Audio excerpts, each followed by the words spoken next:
वालेकुम नाजरीन, अब हम देखना है क्राइटेरिया, मतलब किस क्राइटेरिया पर हमने स्क्रीनिंग की तरफ आना है। तो इसमें हमारे पास सबसे पहले आते हैं, before a screening programme is initiated a decision must be made whether it is worthwhile which require ethical scientific and if possible financial justification. This criteria for screening are based on two consideration: the disease to be screened and the test to be applied.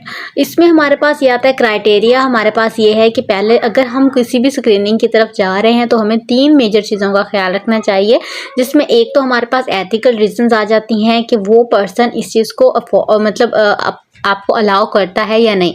फिर scientifically हमारे लिए ये possible है जो screening हम करने जा रहे हैं या नहीं। और लास्ट वन है फाइनेंशियल जस्टिफिकेशन, हमारी भी और जिसके लिए हम कर रहे हैं उसकी भी। तो फाइनेंशियली अगर हम इसको अफोर्ड कर सकते हैं देन स्टार्ट करेंगे। ऐसा ना हो कि आप स्टार्ट करें और स्टार्ट करने के बाद देन फाइनेंशियल बजट जो आपका था वो पूरा हो जाए और फिर आपको उल्टा नुकसान हो जाए, मतलब हाफ में जो पेमेंट लग गई वो भी गई और कंप्लीट भी नहीं हो सका, तो वो बेनिफिट भी नहीं हो सका।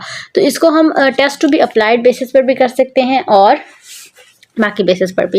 एक्सेप्टेबिलिटी की बात करें तो इसमें हमारे पास test should be acceptable to the people at home it is aimed, यानी कि टेस्ट उसी पर्सन के लिए एक्सेप्टेबल है जिसके लिए जो है इरादा किया था। यानी अब हम स्पेसिफिक पर्सन के लिए, जिस तरह हमने सर्वाइकल कैंसर की बात की थी कि लो इकोनॉमिकल एरियाज़ में ये हाई रिस्क फैक्टर्स हैं, तो जब हम उनके लिए एम्ड है तो फिर अब हम जब सिलेक्ट उनके लिए किया था और फिर हम हाई इकोनॉमिक एरिया पे कर दें तो फिर एक्सेप्टेबिलिटी तो नहीं है ना, फिर उनके लिए तो ये हमने रिकॉग्नाइज ही नहीं किया था। उसके बाद हमारे पास यहाँ पर आ रहा है रिपीटेबिलिटी, यानी कि रिपीट होना।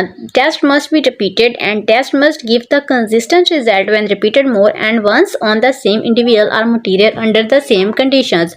उन्होंने कहा रिपीटेबिलिटी, टेस्ट को एक तो रिपीट होना चाहिए, मतलब टेस्ट को बार बार रिपीट करना चाहिए। और जब हम इसको बार बार रिपीट कर रहे हैं तो और कर भी अगर एक ही इंसान पे रहे हैं, एक ही कंडीशन, मतलब जिस इन्वायरमेंट में पहले कर रहे थे अभी भी उसी इन्वायरमेंट पे कर रहे हैं, जिस इंसान पर पहले कर रहे थे अभी भी उसी इंसान पर कर रहे हैं, जिस ये पहले कर रहे थे उसी लिए अब कर रहे हैं, तो रिजल्ट हर हाल में सेम होना चाहिए।